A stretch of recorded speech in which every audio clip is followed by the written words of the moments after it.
দর্শক আমন্ত্রণ জানাচ্ছি এই মুহূর্তে দীপ্ত স্পোর্টসে, সঙ্গে রয়েছে আমি রুবায়েত হাসান। এদিকে চ্যাম্পিয়ন্স লিগের হাই ভোল্টেজ ম্যাচে আজ রাতে 1টায় স্প্যানিশ জায়ান্ট রিয়াল মাদ্রিদের মুখোমুখি হবে ইতালির জুভেন্টাস। এছাড়া ইংলিশ জায়ান্ট চেলসি লড়বে আয়াক্সের বিপক্ষে, আর ফ্রাঙ্কফুর্টের প্রতিপক্ষ লিভারপুল। চলতি মৌসুমে এখন পর্যন্ত দুর্দান্ত খেলেছে রিয়াল।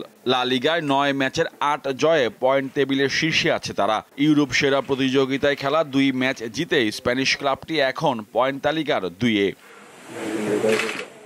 চ্যাম্পিয়ন্স লিগে তৃতীয় ম্যাচে রিয়ালের প্রতিপক্ষ জুভেন্টাস দীর্ঘদিন ধরে আছে জয়ের খোঁজে। তাদের সবশেষ জয় সেপ্টেম্বরের শুরুতে সিরিয়াতে ইন্টার মিলানের বিপক্ষে 4-3 গোল ব্যবধানে।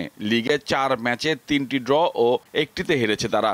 7 ম্যাচে 3টি করে জয় ও ড্রয়ে 12 পয়েন্ট নিয়ে লিগ টেবিলের 7ম স্থানে আছে দলটি।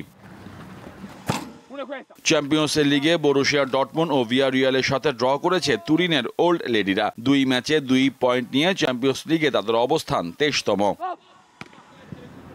তবে স্প্যানিশ জায়ান্টদের বিপক্ষে পরিসংখ্যান খারাপ নয় জুভাদের। চ্যাম্পিয়ন্স লিগে সফলতম ক্লাবটির বিপক্ষে 9 ম্যাচে জিতেছে তারা, হেরেছে 10টি, ড্র 2টি। চ্যাম্পিয়ন্স লিগে তাদের সবশেষ দেখা হয়েছিল 2017-18 মৌসুমে। শেষ 8-এর প্রথম লেগে রিয়ালের বিপক্ষে 3-0 গোলে হারের পর দ্বিতীয় লেগে 3-1 গোলে জিতেছিল জুভারা। সান্তিয়াগো বার্নাবুতে আতিথ্য নিবে ইতালিয়ান ক্লাবটি, ফলে ঘরের মাঠে খেলা হওয়ায় ইনজুরিবিহীন লস ব্লাঙ্কোরা জয়ের ব্যাপারে বেশ আশাবাদী। মোহাম্মদ হাসিব, দীপ্ত স্পোর্টস। বিশ্বের সবচেয়ে দামি ফুটবলার হলেন বার্সেলোনার 18 বছর বয়সী স্ট্রাইকার লামিন ইয়ামাল। ট্রান্সফার মার্কেটের সবশেষ হালনাগাদ তথ্য অনুযায়ী তার বাজার মূল্য 200 মিলিয়ন ইউরো। ইয়ামাল এই বয়সেই জিতেছেন 2টি লা লিগা ও স্পেনের হয়ে ইউরো ট্রফি। ক্লাব কিংবা দেশ সর্বত্রই রয়েছেন ছন্দের তুঙ্গে।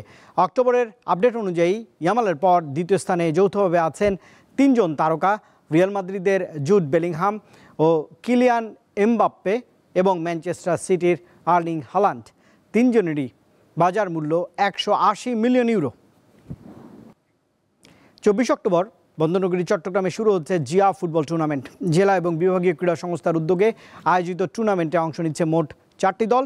সমাজে অপরাধ প্রবণতা কমানো, মাদক মুক্ত সমাজ এবং মানুষকে ক্রীড়ামুখী করতে এমন উদ্যোগ নেওয়া হয়েছে বলে জানিয়েছেন আয়োজকরা। সংবাদ সম্মেলনে উপস্থিত ছিলেন জাতীয় ফুটবল দলের সাবেক অধিনায়ক মামুনুল ইসলাম। টুর্নামেন্টের ফাইনাল ম্যাচে প্রধান অতিথি হিসেবে উপস্থিত থাকবেন বিএনপির স্থায়ী কমিটির সদস্য আমির খসরু মাহমুদ চৌধুরী। সিরিজ নির্ধারণী তৃতীয় ওয়ানডেতে বৃহস্পতিবার মুখোমুখি হবে বাংলাদেশ ও সফরকারী ওয়েস্ট ইন্ডিজ। তবে সিরিজের শেষ ম্যাচের আগে বুধবার কোনো দলই অনুশীলন করেনি। পুরোটা সময় হোটেলে কাটিয়েছেন ক্রিকেটাররা। সেখানে হালকা জিম করে নিজের দলের মিটিং করেন এবং বাংলাদেশ ওয়েস্ট ইন্ডিজের এই ক্রিকেটাররা মিরপুর প্রথম ওয়ানডেতে 74 রানে জিতলেও দ্বিতীয় ম্যাচে সুপার ওভারে হেরেছে স্বাগতিক টাইগাররা। তাতে 3 ম্যাচ সিরিজে এই মুহূর্তে 1-1 সমতা বিরাজ করছে। শেষ ম্যাচ জিতলে 3 বছর পর ক্যারিবিয়ানদের বিপক্ষে ওয়ানডে সিরিজ জয়ের সুযোগ পাবে মিরাজের দল। আর দর্শক, এই ছিল আজকের মতো দীপ্ত স্পোর্টসের আয়োজনে। দেশ বিদেশের খেলাধুলার নানা রকম খবর পেতে দীপ্ত স্পোর্টসের সঙ্গেই থাকুন আর চোখ রাখুন দীপ্ত টেলিভিশনের ডিজিটাল প্ল্যাটফর্মগুলোতে।